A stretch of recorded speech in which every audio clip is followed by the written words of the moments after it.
आज भावगंगा के 142वें अंक में सभी मित्रों, परिजनों, सभी का स्वागत है 142वें सोपान पर। कल की भावगंगा लोगों को बहुत अच्छी लगी।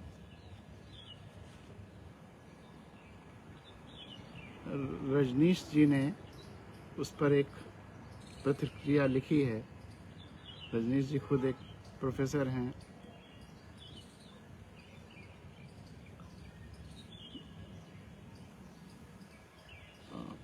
फार्मेसी कॉलेज में उनकी प्रतिक्रिया, वो निरंतर इसको सुनते भी रहते हैं और अच्छी बातों को चारों तरफ फैलाते भी रहते हैं। तो उनकी प्रतिक्रिया मैं आपको पढ़ के सुना रहा हूँ। आपसे भी आग्रह है कि आप प्रतिक्रियाएं अच्छी या बुरी जो भी आपको लगती हों वो लिखिए और प्रश्न पूछिए, चर्चा होगी। एक तरफा संवाद न हो, दुतरफा संवाद हो। बाबू राजेंद्र प्रसाद जी के जीवन के अंतिम पड़ाव के बारे में जानकर अत्यंत दुख हुआ। अंतरात्मा पर एक बोझ सा प्रतीत हो रहा है कि हम भारतीय इतने स्वार्थी कैसे हो गए। ऐसे त्यागी व्यक्तित्व, संविधान सभा के अध्यक्ष और स्वतंत्र भारत के प्रथम राष्ट्रपति के साथ ऐसा बर्ताव। इन पुण्यात्मा को भावभरी श्रद्धांजलि। आपने कहा कि भावगंगा एक सामूहिक प्रयास है, लेकिन यह भी सर्वविदित है कि आपकी अगुवाई और कुशल मार्गदर्शन की वजह से ही यह समुच्चय आकार ले पाया और उत्तरोत्तर बढ़ रहा है। अपना अमूल्य समय और नेतृत्व प्रदान करने हेतु हार्दिक आभार और धन्यवाद सर। अंक 144 हेतु मेरी स्वाभाविक प्रतिक्रिया को प्रतिनिधित्व देने हेतु बहुत बहुत आभार। 144 पर जो इन्होंने प्रतिक्रिया दी थी उसको भी हमने पढ़ा था, तो उस पर उन्होंने लिखा है कि अंक 140 हेतु मेरी स्वाभाविक प्रतिक्रिया को प्रतिनिधित्व देने हेतु बहुत बहुत आभार सर। सर, आपने मुझे डॉक्टर संबोधित किया है। निवेदन करना चाहूँगा कि मेरे नाम के पूर्व लगाने के लिए मेरे पास ऐसी या दूसरी कोई उपाधि नहीं है सिवाय इसके आपका अनुयायी होने के, और मैं गौरवान्वित हूँ इस उपलब्धि पर। सादर प्रणाम सर। तो आप रजनीश जी हैं। रजनीश जी की प्रतिक्रिया मैंने आपके सामने रखी। आज हम लोग कुछ और कविताएं और उन पर चर्चा करेंगे। आज के माहौल से संबंधित, कैसे आज के माहौल पर कुछ और अगर आग लगी है या लगाई जा रही है तो उसको कुछ और छींटे कैसे दिए जा सकते हैं कि वो आग बुझ जाए, सब लोग प्यार से रहें, शांति से रहें, जैसा संविधान चाहता है वैसा रहें, जो शहीदों के सपने हैं वैसा रहें, वसुधैव कुटुंबकम की तरह से रहें, सर्वे भवन्तु सुखिनः की तरह से रहें। उसके लिए कुछ और छींटे अमृत के कह लीजिए, पानी के कह लीजिए, प्यार के कह लीजिए, संवेदना के कह लीजिए, विचार के कह लीजिए, सच्चाई के कह लीजिए। सच्चाई के छींटे सबसे ज़्यादा ज़रूरी हैं। किसी भी बुरी स्थिति से उबरने के लिए सबसे ज़्यादा अगर कोई छींटा अमृत की तरह काम करता है तो वो सत्य का, खुली आँखों का, अपदीपो भव का। बुद्ध ने कितने सारे झगड़ों को ख़त्म किया है सच्चाई की राह पर। धर्म ऐसा नहीं कि दो धर्म आपस में लड़ते हैं। जब वो हिंसा की प्रवृत्ति लड़ाती है। अगर हिंसा की प्रवृत्ति रहती है और एक ही धर्म के लोग किसी एक जगह पर रहते हैं तो भी वो लड़ेंगे। तब फिर वो जात के नाम पे लड़ेंगे, वो अलग अलग पूजा स्थल के नाम पे लड़ेंगे, शैव और वैष्णव आपस में लड़ेंगे। अगर गांव में जाकर के देख लीजिए, एक ही धर्म के लोग सब जहां ये गांव में रहते हैं वहां सबसे ज्यादा लड़ाइयां अगर किसी में होती हैं, जानते हैं किसमें है? पट्टीदारों में। एक ही परिवार के दो अलग अलग भाइयों में जो कई पुश्तों पहले अलग अलग हो गए थे, पट्टीदारों में। प्रवृत्ति हिंसा और अहिंसा की है, शांति और अशांति की है। ये जातियां, धर्म, देश, ये सब मुलम्मे हैं, ये सब बहाने हैं। असली चीज आंतरिक शांति, आंतरिक हिंसा और अहिंसा, आंतरिक सत्य और असत्य।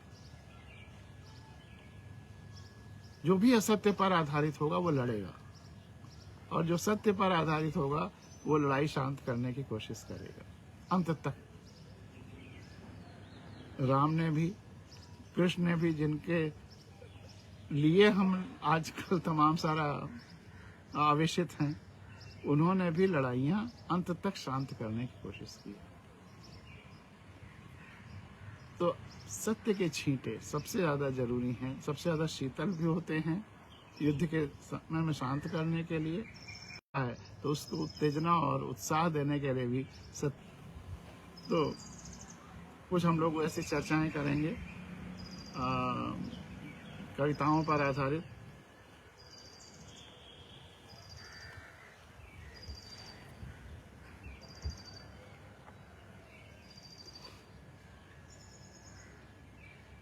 सबसे महत्वपूर्ण पूजा स्थल अगर कोई है इस धरती पर, तो हर एक पत्ती यही पूजा स्थल है।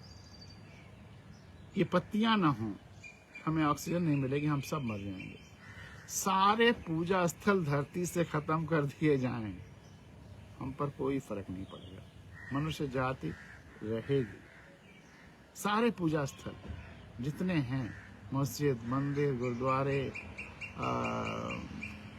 गिरजाघर, सब खत्म हो जाएंगे, लेकिन ये पत्ती बची रहे तो हम बची रहेंगे। लेकिन अगर ये पत्तियां खत्म हो गई तो हम सब खत्म हो जाएंगे। सारी वनस्पतियां खत्म कर दीजिए, 2 घंटे के अंदर सारी मनुष्य जाति खत्म हो जाएगी। हमारा पूजा स्थल कौन है? हम इनकी पूजा करें।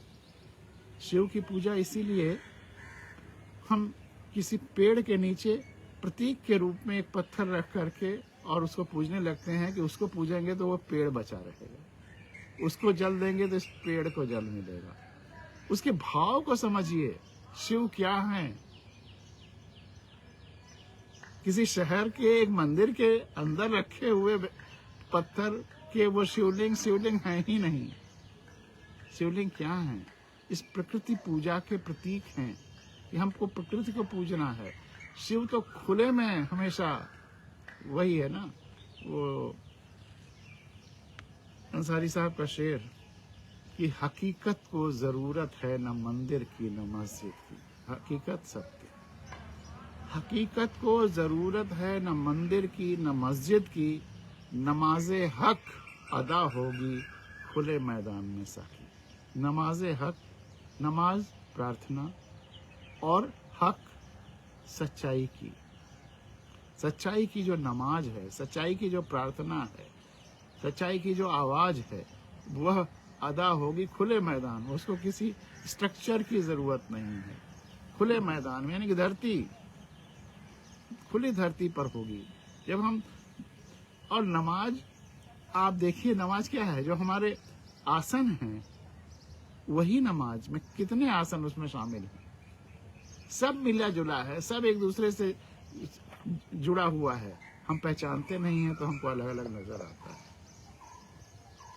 तो नमाज़े हक अदा होगी खुले मैदान में साकी। और शिव को तो हमने बिल्कुल नहीं समझा। बिना शिव को जाने हुए हम कोई भी शिवलिंग वही वास्तविक पूजा के काबिल है, जल चढ़ाने काबिल है, जो खुले में रखा हुआ है, पेड़ के नीचे रखा हुआ है। शिवलिंग अधिकांश 99% स्ट्रक्चर्स में नहीं है, पेड़ों के नीचे रखे हुए हैं। और उन पर जब हम जल चढ़ाते हैं तो इन पत्तियों को बचाने की कोशिश करते हैं। हमें प्रकृति की पूजा या प्रकृति को बचाना, यही शिव का संदेश है। इसीलिए वो कैलाश पर्वत पर खुले में रहते हैं। शिव को समझिए। तो हम समझ करके, सत्य को जान करके कुछ करें। बिना जाने केवल तलवार भांजना, यह ऐसी परंपरा है और जिसने पूरी धरती को तबाह किया है अब तक, 21वीं शताब्दी की शुरुआत तक, अब तक कम से कम। अब भविष्य में तो बिना जाने, बिना समझे, बिना सत्य को देखे तलवार भांजना बंद करें। यही बुद्ध कहते थे। तो ये मकबरे हैं, ये कविता देखिए, ये मकबरे हैं। हाँ भाई, ये मकबरे हैं, दुनिया जहान में भरे हैं, ये मकबरे हैं। ये उनके हैं जो सदियों पहले मरे थे। हाँ भाई, ये मकबरे हैं, दुनिया जहान में भरे हैं, ये मकबरे हैं। ये उनके हैं जो सदियों पहले मरे थे, और ये उनके हैं जो कल ही मरे हैं, ये मकबरे हैं। और ये उनके हैं जो कल ही मरे थे, उनके ये मकबरे हैं। ये मिस्र में हैं पिरामिडों के रूप में। पिरामिड्स और कुछ नहीं है, पुराने राजाओं के मकबरे हैं जो बड़ी आलीशान तरीके से, उनके जिंदगी भर के क्या कई जन्मों के और सामान उसके साथ रख करके वहाँ रखे गए हैं, क्योंकि वो विश्वास करते थे कि अंतिम समय तक ये खुश मतलब आराम से रहें यहाँ पे। ये मिस्र में है पिरामिडों के रूप में, ये हर जगह हैं, बड़े बहुरूपिये हैं, बड़े मस्खरे हैं, ये मकबरे हैं। ये आलीशान मकबरे, ये ताजमहल, एक आध बार सुनाया भी है मैंने इस भावगंगा में, लेकिन ये चीज़ें बार बार दिमाग में आनी चाहिए, सच्चाई बार बार दिमाग में आनी चाहिए। ये आलीशान मकबरे, ये ताजमहल केवल आगरा में ही नहीं मिलते। आप गौर से देखिए तो सही, ध्यान से परखिए तो सही, आपको ताजमहल मिलेंगे संस्था के रूप में, आस्था के रूप में, जागीर के रूप में, जंजीर के रूप में। अक्सर आस्थाएं जंजीर बन जाती हैं जब हम अपनी खुली आंखों से उनको एनालाइज नहीं करते हैं। संस्था के रूप में, आस्था के रूप में, जागीर के रूप में, जंजीर के रूप में, और तो और ये आपको भरे मिलेंगे साहित्य में, इतिहास में, भूगोल में, राजनीति शास्त्र में, अर्थशास्त्र में, शिक्षा शास्त्र में। लेकिन भाई, हमारा आपका जिसका कोई छोटा सा भी मकबरा नहीं है, लेकिन भाई आशुतोष जी स्वागत है आपका, अरुण चौबे जी, बेदी जी, सभी का स्वागत है। लेकिन भाई, हमारा आपका जिसका कोई छोटा सा भी मकबरा नहीं है, एक उम्मीद बाकी है। लेकिन भाई, हमारा आपका जिसका एक छोटा सा भी मकबरा नहीं है, एक उम्मीद बाकी है। काश इन हर एक ताजमहल सरीखे मकबरों पर, काश इन हर एक ताजमहल सरीखे मकबरों पर एक एक नन्हा सा पौधा उगाता। काश इन हर एक ताजमहल सरीखे मकबरों पर एक नन्हा सा पौधा उगाता। और अक्सर चिड़ियाँ या इसके उसके बीच से वहाँ बीज जाते हैं और स्ट्रक्चर्स पे भी पौधे उगाते हैं, और पीपल का पेड़ तो खास तौर से ऐसे उग जाता है। तो काश ऐसा कोई पौधा उगाता, और उसकी छोटी छोटी पत्तियों में से, और उसकी छोटी छोटी पत्तियों में से किसी एक छोटी पत्ती को ही मान लेते हम अपना ताजमहल। काश इन हर एक ताजमहल सरीखे मकबरों पर एक एक नन्हा सा पौधा उगाता, और हम आप उसकी छोटी छोटी पत्तियों में से किसी एक छोटी पत्ती को ही मान लेते अपना ताजमहल। किसी एक छोटी पत्ती को ही मान लेते अपना ताजमहल।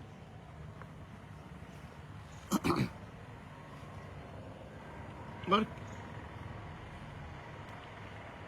हम किन किन विचारों से या किन किन आंखों से देखते हैं, अपनी खुली आंखों से नहीं देखते, बल्कि किन किन और आंखों से देखते हैं, अपनी आंखों को छोड़कर।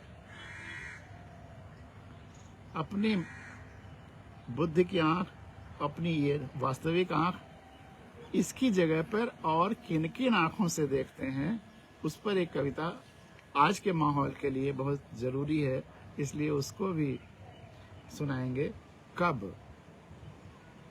लेकिन उसको सुनाए इसके पहले कल जब हमने चर्चा की थी कि उस कविता के माध्यम से कि हम सपने भी अब ठीक से नहीं देखते, हमारे सपने सो रहे हैं, तो उसमें मैंने कहा था जिनके आंख पे हमेशा पट्टी बंधी रहे, जो जन्मांध हैं, वह सपने नहीं देखते। तो कुछ मित्रों ने कहा कि उस पर थोड़ा और बताइए सपनों के बारे में, कि जो लोग अंधे होते हैं क्या वो सपने देखते हैं कि नहीं देखते हैं।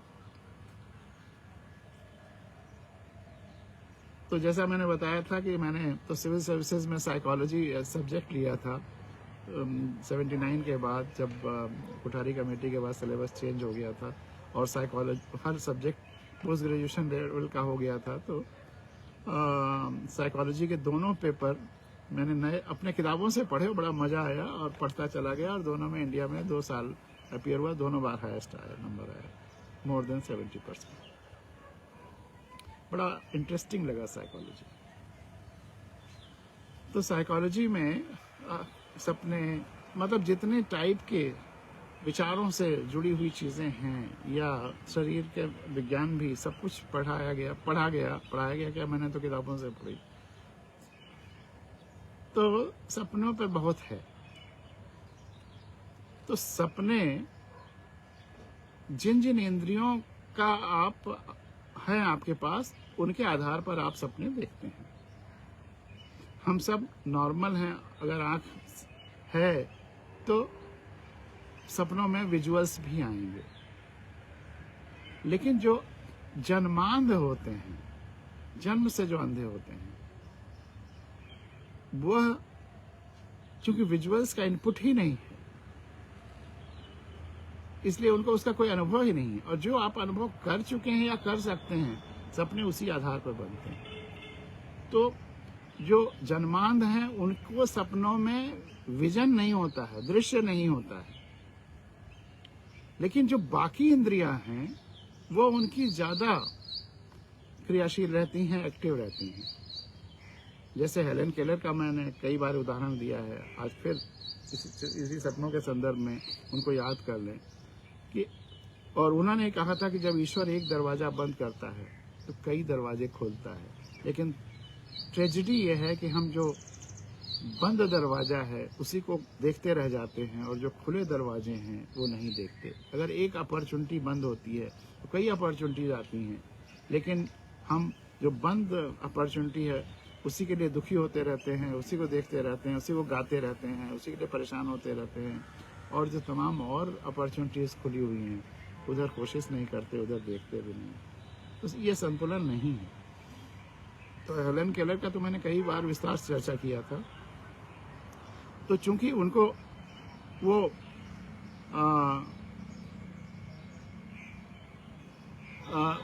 जन्म से अंधी थी, लेकिन वो बता देती थी छू करके।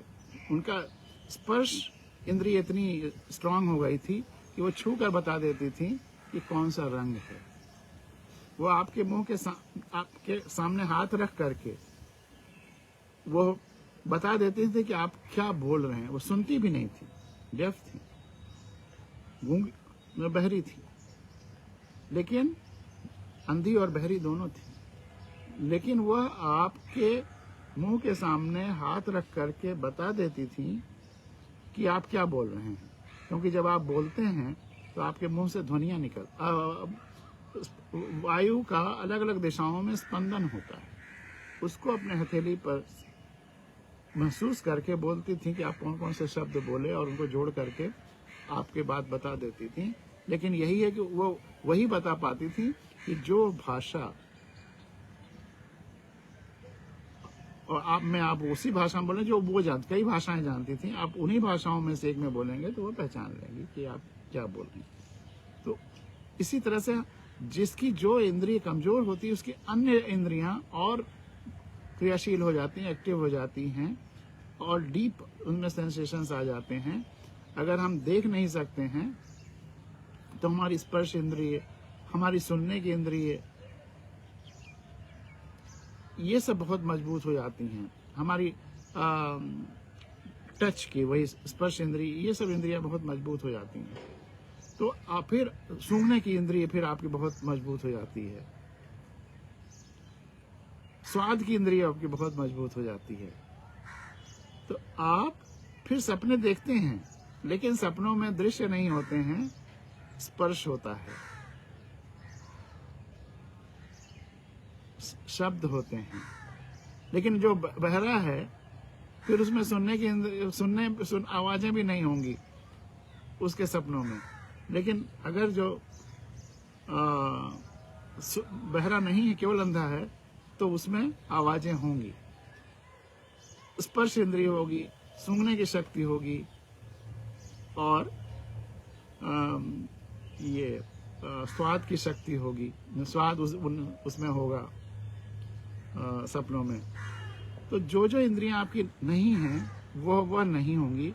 लेकिन वह अगर जन्म से न, अगर किसी जन्म से था और बीच में चला गया, तो उसके अनुभव हैं आपके पास।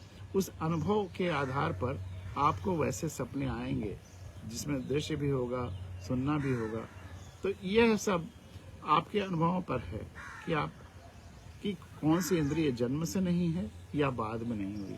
अगर जन्म से नहीं है तो उन इंद्रियों के सपने नहीं आएंगे, बाकी इंद्रियों के सपने आते रहेंगे।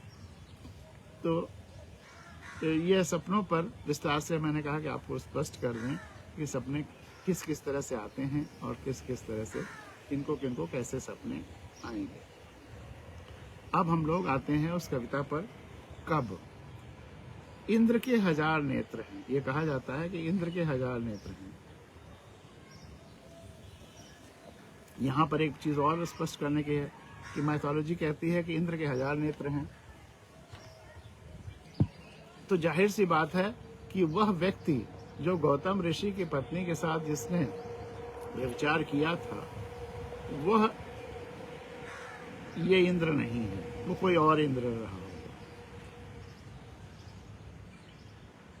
जो बारिश का स्वामी है, एक तरह से जो जल और एक तरह से जो जल के न्याय का स्वामी है, टैक्सेस के न्याय का। टैक्सेस भी जल के इसी तरह से हैं कि जिसके पास ज्यादा है, समुद्र है, नदियां हैं, वहां से लेते हैं और फिर बादल बनते हैं और फिर बरस जाते हैं जहां जहां पानी नहीं है। रेगिस्तान के आसपास भी बरसता है, सूखी जमीन में भी बरसता है, हर जगह गांव शहर में पानी बरस जाता है। समुद्र से उठाकर पानी लाकर के पूरी धरती पे छिड़क देना, यह क्या प्रकृति का देवत्व तो नहीं है? इसको महसूस करिए। और ये जो देवत्व है, इसका स्वामी इंद्र को प्रतीक के रूप में कहा गया। हमने माइथोलॉजी में एक बड़ा गड्ढ-मड्ढ कर दिया है, इधर का उधर कर दिया है। जैसे गीता है, गीता केवल एक व्यास ने नहीं लिखा है। उसमें शुरू में गीता छोटी सी रही होगी, बहुत महत्वपूर्ण, बाद में उसमें बहुत सारे चीजें जोड़ी गई हैं। इसीलिए अब शुद्ध गीता मिलना मुश्किल है। लेकिन आप पढ़िए तो आपको पता चल जाएगा कि क्या क्या शुद्धतम है और क्या क्या बाद में जोड़ा गया होगा। तो इंद्र के 1000 नेत्र हैं और शेष नाग के 2000। हर फन में एक एक नेत्र थे।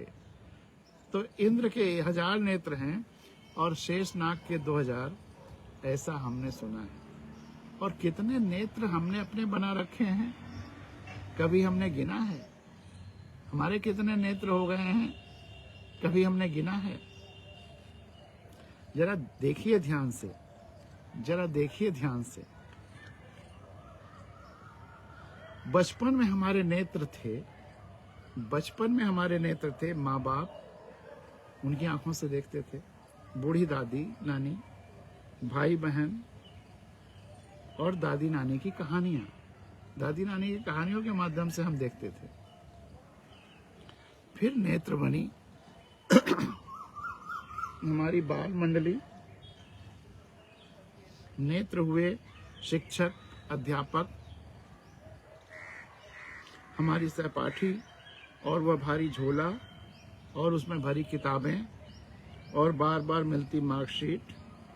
आगे चलकर नेत्र बने प्रेमी, प्रेमिका, पति, पत्नी। फिर हमारे नेत्र हो जाते हैं हमारी नौकरी, चाकरी, उसी के एंगल से सब देखने लगते हैं।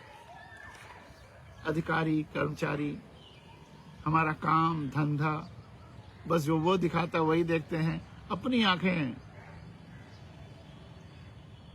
और बुढ़ापे में हमारे नेत्र बन जाते हैं नाती पोते, हमारी लाठी, हमारी बीमारी।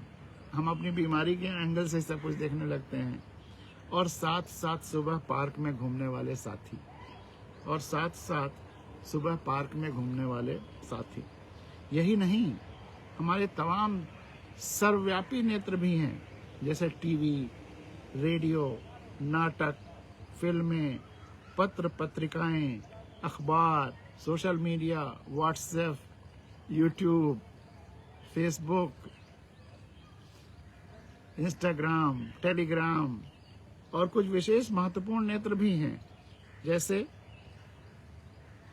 राजतंत्र,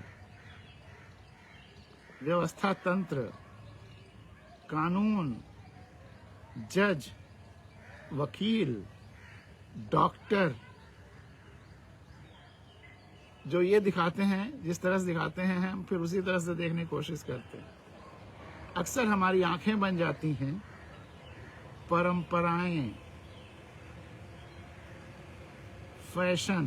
फैशन उसने वही पहना तो हमको भी पहनना है, हमने उसके फैशन की आंख से देखा।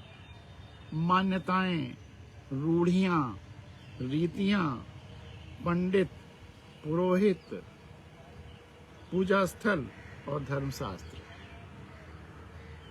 अक्सर हमारी आंखें बन जाती हैं परंपराएं, फैशन, मान्यताएं, रूढ़ियां, रीतियां, पंडित, पुरोहित, धर्मशास्त्र और पूजा स्थल और वो पूजा की मूर्तियां।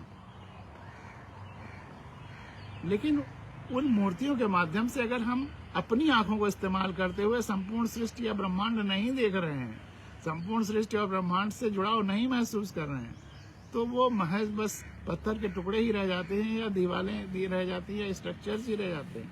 वही है ना कि महज मूर्तियां, महज दीवारें रह जाती हैं। वे मूर्तियां यदि उनसे होकर पूरी कायनात देती दिखाई नहीं है, तो वह अपनी आंखें का इस्तेमाल हर जगह करिए। ये सब अपनी आंखें हों, लेकिन साथ में दूसरे हाथ के रूप में आपकी अपनी आंख खुली लगी रहे। अगर आपकी अपनी आंख नहीं लगी खुली है वहीं बगल में, तो ये सब आपको गड्ढे में गिरा सकते हैं। तो अक्सर हमारी आंखें बन जाती हैं परंपराएं, फैशन, मान्यताएं, रूढ़ियां, रीतियां, पंडित, पुरोहित, धर्मशास्त्र, पूजा स्थल और मूर्तियां। यात्रा के समय हमारी नेत्र बन जाती है सुपर फास्ट ट्रेन की खिड़की। अब तो हो गए हैं तमाम सारे उत्तर आधुनिक नेत्र, computer, charts, graphs, display, visual display, mobile, remote sensor, radar, laser, maser और न जाने क्या क्या। हमारे पास इस तरह से लाखों आर्टिफिशियल नेत्रों के सहारे हम जी रहे हैं, सेकेंडरी नेत्रों के सहारे जी रहे हैं। इस तरह के लाखों आर्टिफिशियल नेत्र हो गए हैं या सेकेंडरी नेत्र हो गए हैं। लेकिन जो प्राइमरी मुख्य है हमारा अप दीपो भव वाला नेत्र है, अपनी आंखें, इसका कब इस्तेमाल करेंगे? जब तक उसका इस्तेमाल नहीं करेंगे तब तक गड्ढे में गिरते रहेंगे, वो खतरा बरकरार रहेगा, हमारे सपने भी गलत हो जाएंगे, हमारे सपने भी तब वास्तविक नहीं होंगे, इन आंखों से देखे हुए दृश्यों के आधार पर नहीं होंगे, कोई झूठे सपने आने लगेंगे। हम लक्ष्य नेत्र वालों को अभी है जरूरत शायद कुछ और नेत्रों की, पहले तो संवेदना की और फिर आपकी अपनी आंखों को खोलने की। हम लक्ष्य मतलब लाख, हम लक्ष्य नेत्र वालों को अभी है जरूरत शायद कुछ और नेत्रों की। कब हमारी आंख होगी? तख्ती लेकर स्कूल जाते बच्चे की बहती नाक, शिक्षा पर कब ध्यान देंगे? और खास करके हर बच्चे की, हर गरीब की शिक्षा। कब हमारे नेत्र होंगे हरे भरे पेड़, इनकी आंखों से कब ये हमारे नेत्र कब बने? प्रकृति की आंखों से कब देखेंगे? गाती हुए गौरैया दूसरे जीव जंतुओं की आंखों से कब देखेंगे? नाचता हुआ मोर, उड़ती हुई तितली, जुगजुगाता हुआ जुगनू, तो वो प्रकृति से हम कब जुड़ेंगे? उनकी आंखों से कब देखेंगे? और कब हमारे नेत्र होंगे? हमारे अपने हाथ, अपने हाथों पर आत्मविश्वास कब आएगा? कब हम अपने हाथों पर आधारित होंगे? वो हमारे नेत्र बनेंगे। हाथ हमें कब हमारे दृष्टि बनेंगे? अपने हाथों पर कब विश्वास आएगा? कब हमारे नेत्र होंगे? अपने हाथ, अपने पांव।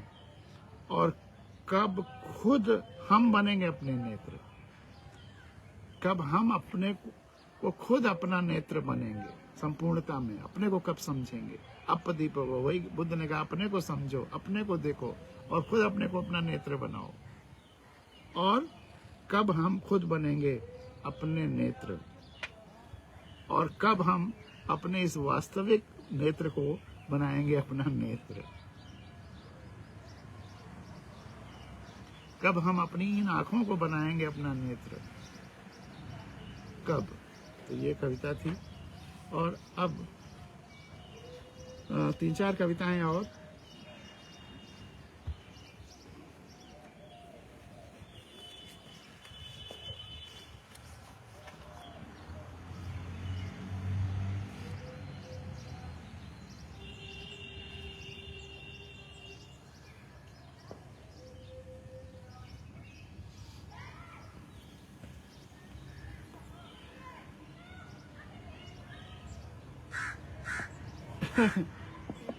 ये मेरे अपने अनुभव के आधार पर एक कविता है। कविता है, इलाहाबाद में इनकम टैक्स कॉलोनी में रहता था, जो सिविल लाइंस के हनुमान मंदिर के बिल्कुल बगल में है। तो रोज सुबह मंदिर से होते हुए और आजाद पार्क में घूमने जाता था। तो जब मंदिर घूम करके आता था तो मंदिर के गेट के पास ढेर सारे बहुत गरीब लोग भी रहते थे और तमाम सारे फल वाले फल भी वहाँ बेचते रहते थे। तो मैं अक्सर जब समय रहता था तो फल खरीदता था और वहीं पर बांट देता था गरीबों को। तो उस अनुभव के साथ ये कविता बनी थी। प्रसाद।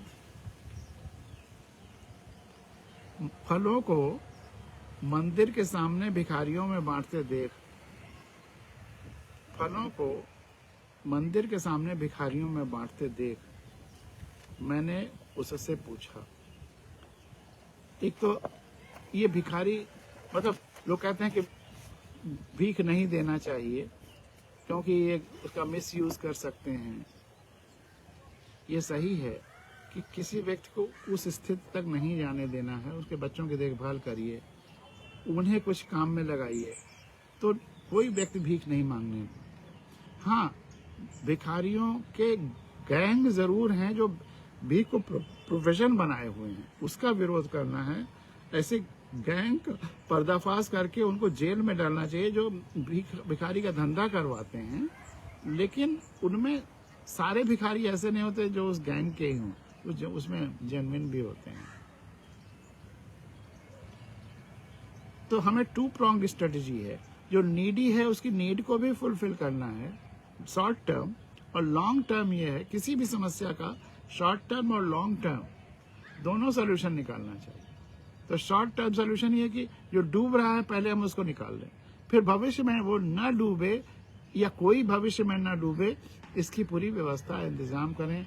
चाहे ट्रेनिंग दे न डूबने का या और जो सावधानियां हो सकती हैं वो करें, बचाने की कोशिश करें, गार्ड्स रखें वगैरह वगैरह।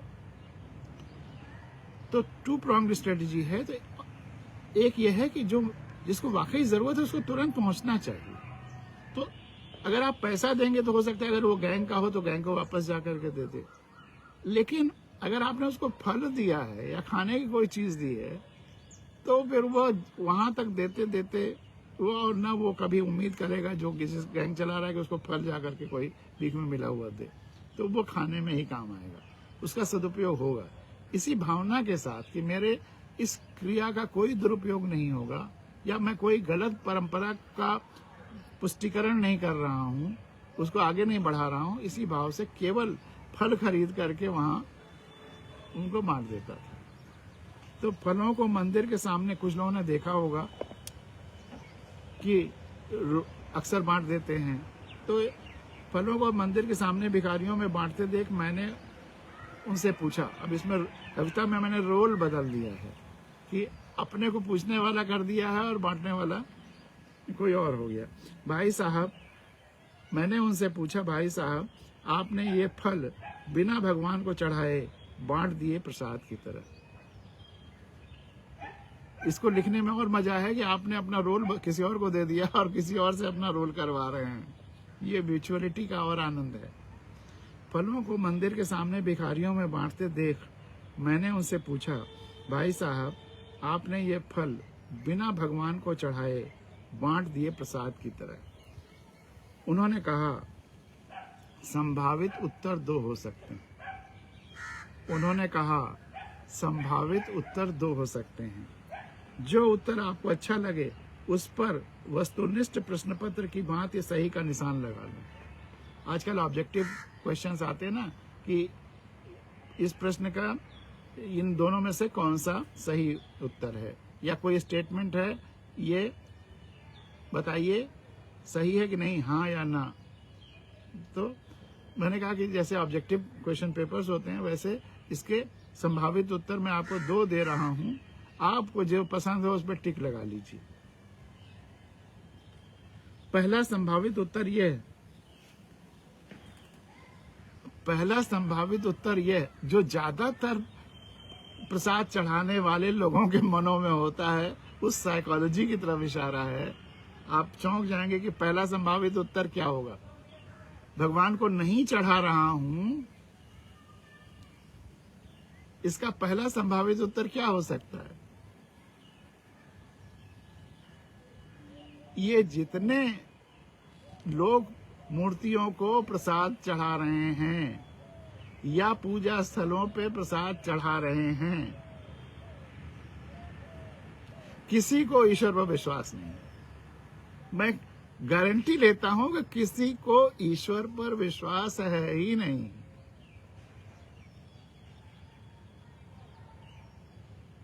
वह जानते हैं कि हम जो ईश्वर को प्रसाद चढ़ा रहे हैं वो ईश्वर खाएंगे नहीं, वो उनकी वो मूर्ति जो ईश्वर का प्रतीक है वो खाएगी नहीं, छुएगी नहीं।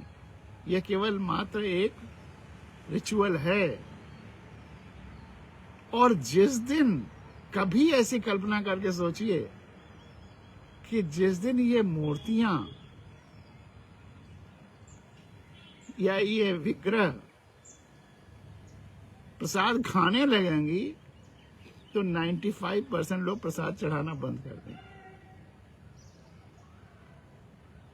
वो जानते हैं कि नहीं खाया जाएगा, ये बस वहां से रिचुअल करके वहां से ले करके आया जाएगा, फिर जो भी करना हो किया जाएगा। पता चला कि आपने वहां से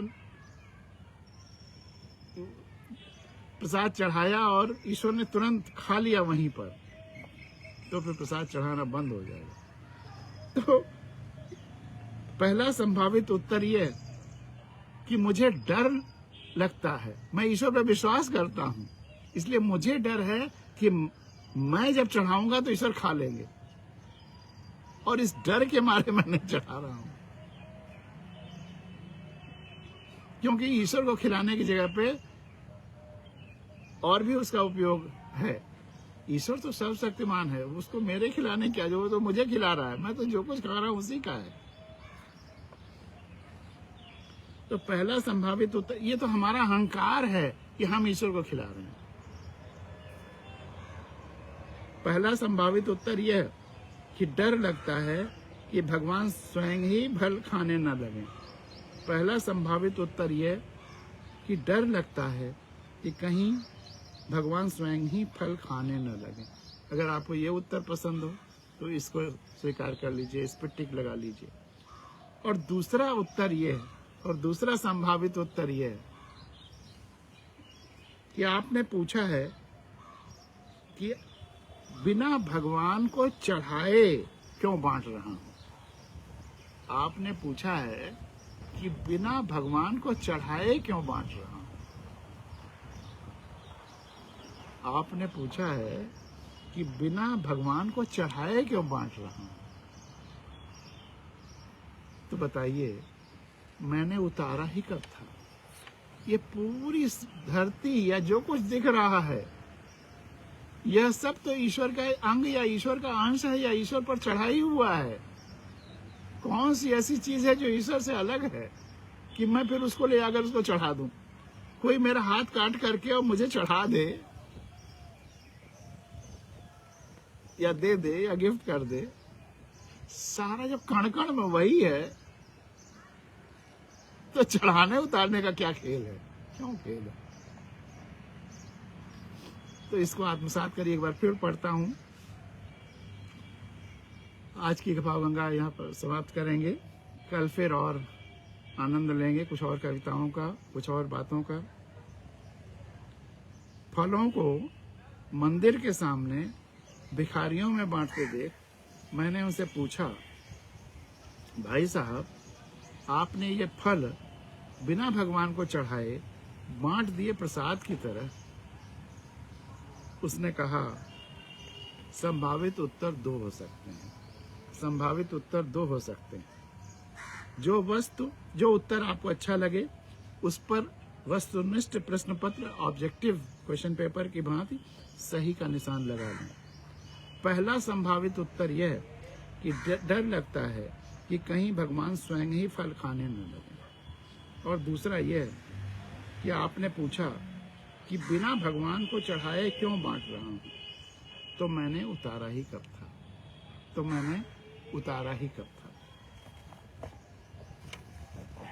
भुवनेश्वर जी ने लिखा है,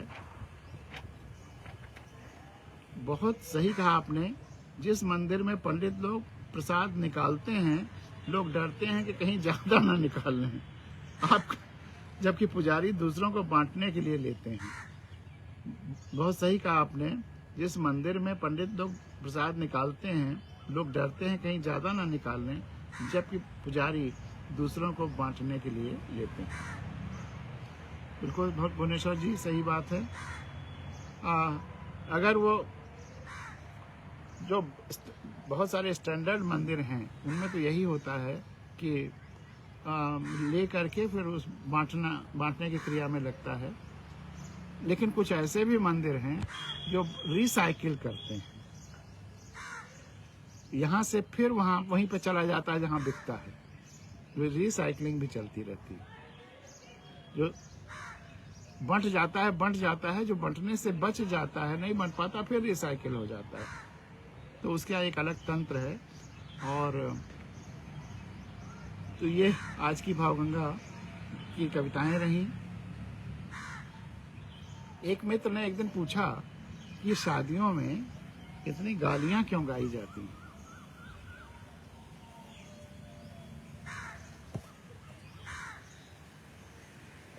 और हर पक्ष में, जब वर पक्ष वाले वधु पक्ष की तरफ जाते हैं तो उनको खूब गाली दी जाती है, और एक से एक भद्दी गालियां गाँव में वगैरह में होती थी, या ऐसी विवश गालियां कि और कोई कहे तो लड़ाइयाँ हो जाएं। और इसी तरह से दूसरा, जब वधु पक्ष का वर पक्ष की तरफ जाता है तो वहाँ भी वही गालियाँ उनको दी जाती हैं। और बेटा और बेटी, मतलब वर और वधु, दोनों ही इन गालियों को सुनते हैं। वधु को उनके परिवार वालों को गाली दी जा रही जब वो यहाँ आए हुए हैं, और वर को वधु पक्ष के लोग गाली दे रहे हैं और पूरे परिवार को गाली दे रहे हैं जब वो ससुराल में, और शादी के समय से ही ऐसा शुरू हो जाता है। तो बहुत लोगों ने पूछा कि ऐसा क्यों होता है। कलाम सिंह जी भी देख रहे हैं, तो उनको ये साइकोलॉजिकल एनालिसिस के लिए, साइकोलॉजी के प्रोफेसर रहे हैं, बहुत ही अच्छे व्यक्ति हैं। तो उनके लिए खास तौर से ये प्रश्न है जिसने पूछा कि गालियां क्यों खाई जाती हैं। तो इसके और जो भी महत्वपूर्ण बिंदु हैं साइकोलॉजिकल, वो तो, या सोशियोलॉजी के प्रोफेसर हैं। सहन शक्ति बढ़ाना, दोनों को जोड़ने के लिए इग्नोर करने की क्षमता, कला, और एडजस्ट करने की कला, इतना सब कुछ सह लेने की कला, भयंकर गालियां सह लेने की कला, उपहास भी आपस में वर पक्ष के लोग या वधु पक्ष के लोग बाद में चर्चा करते, देखो तुमको ज्यादा गाली मिली, तुमको कम गाली मिली, मुझे कम मिली, या मुझे सबसे ज्यादा गाली मिली, इसका मतलब सबसे ज्यादा मैं वहां नोटिस किया जा रहा था, वगैरह वगैरह। इतने तरह की बातें हो सकती थी। लेकिन इसका एक व्यवहारिक पक्ष है जो भविष्य के लिए बहुत महत्वपूर्ण है। और आजकल जो ये जब 3 दिन की शादियां होती थी, और जब भी जाते थे तमाम सारे आयोजनों में इतने गौना होता था, फिर बार बार जब भी ये तीज में इसमें उसमें जाना ही होता था और वहाँ फिर वही गालियां होती थी। तो ये बार बार की गालियां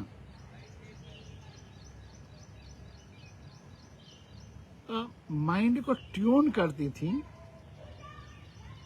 कि अब मान लीजिए कि पत्नी बहुत आपको बोल रही है शादी के बाद, तो आपके दिमाग में कहीं ना कहीं वो है कि उतनी उतनी गालियां तो हमने सह ली, तो इसकी छोटी छोटी बातें हम क्यों नहीं सह सकते।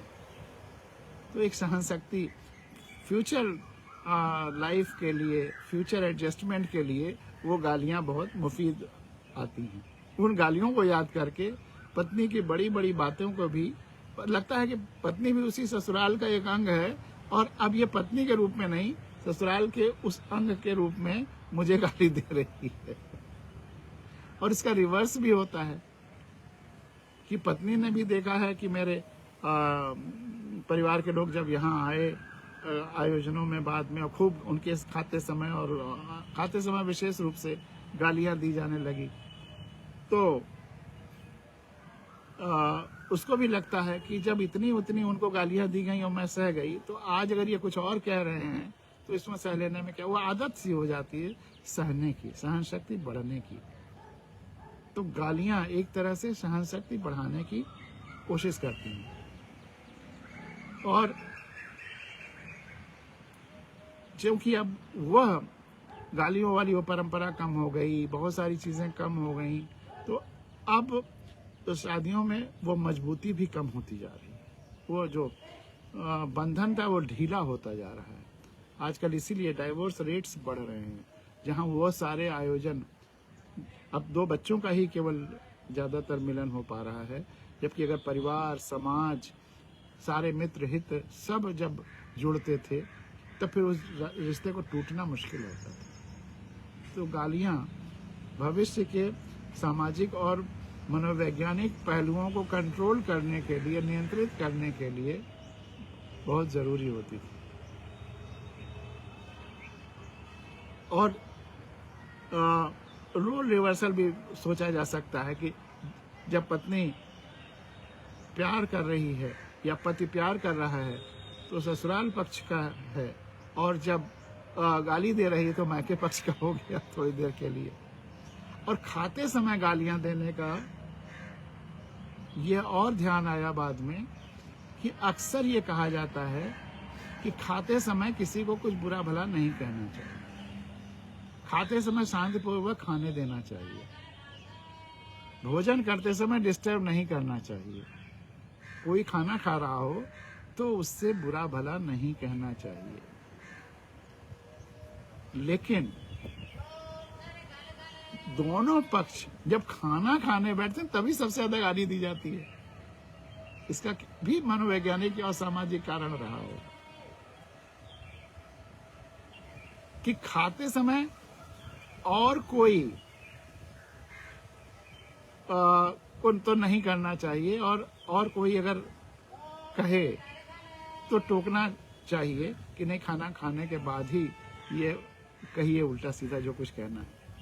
लेकिन पत्नी खाना खा रही है तो पति को, और पति कुछ बोले और पति खाना खा रहे हो, पत्नी कुछ बोले, तो वहां पर नहीं टोकना चाहिए यह सोच करके कि मैं खाना खा रहा या रही हूं और ये गाली दे रहे हैं। तो एक यूनिक टॉलरेंस वहां पर और डेवलप हो सकता है कि खाना खाते समय भी जहां किसी को कुछ बोलने के लिए मनाही है, पति पत्नी को एग्जम्पशन मिल जाता है, क्योंकि वहां पर खूब गालियां दे दे करके खाना खिलाया गया है।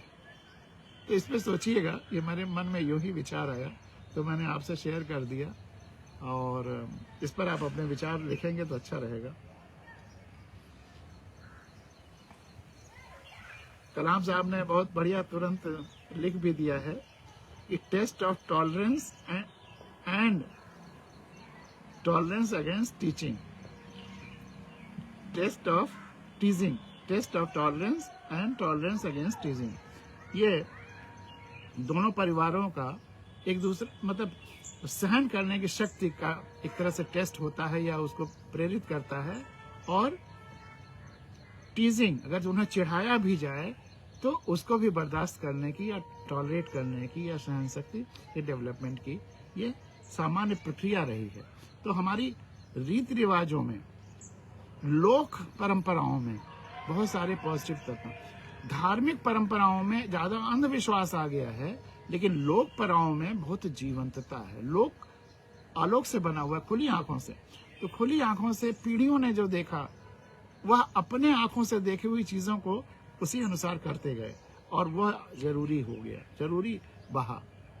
लेकिन जो अंधविश्वास और कहीं ना कहीं लोभ, जब पूजा पद्धतियां कुछ लोगों के हाथ में आई, पुरोहितों के हाथ में, पंडितों के हाथ में, तो फिर वो उसमें तरह तरह के जहां स्वार्थ आने लगे वहां उसमें लोगों को झूठ बोल करके अपने कंट्रोल में, नियंत्रण में लेने की कोशिशें होने लगी, जबरदस्ती का स्वार्थ और स्वांग उसमें जोड़ने लगा, वो खतरनाक हो गया।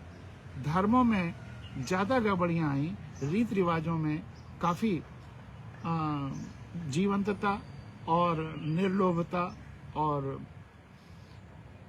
मजबूती रही। तो हमें रीति रिवाजों को बचाने की जरूरत है, क्योंकि ज्यादातर वो जरूरत के हिसाब से और प्रकृति के हिसाब से रही। ज्यादातर जो अवयव हैं शादी ब्याह में, वो सब प्रकृति से जुड़े हुए हैं, कुएं से, इससे, पेड़ों से, उसके बहुत सारे हमारे बहुत सारे व्रत त्योहार भी प्रकृति से जुड़े हुए हैं। जैसे वो कभी पेड़ के ऊपर जा करके 108 चक्कर लगा करके और फिर उसको दान देना, गरीबों को देना, वगैरह वगैरह। तो हमारी परंपराएं हमें समृद्ध बनाती हैं, क्योंकि वो खुली आंखों से हमारे पूर्वजों ने देख करके उसको तय किया है, और ज्यादातर वो जातियों से ऊपर हैं, सारी जातियों को उसमें समाहित किया गया है। शादी ब्याह में तो कोई ऐसी जाति बची ही नहीं है जिसको न परिवार के रूप में स्वीकार किया गया हो। तो अगर हम अपने रीति रिवाजों को बचाए रखें तो समाज बचा रहेगा। और ये मूर्ति पूजा और उससे जुड़ी हुई चीजों ने हमको कमजोर किया है, क्योंकि हमने मूर्तियों का सीमित अर्थ लगा लिया है। उस मूर्तियों के माध्यम से संपूर्ण ब्रह्मांड को नहीं देखते, उस विराट ईश्वर को नहीं महसूस कर पाते। तो यहीं पर आज की भावगंगा को विराम लेता हूँ। बहुत बहुत नमस्कार, बहुत बहुत अभिनंदन, और आज का दिन आपका शुभ हो। बहुत बहुत धन्यवाद।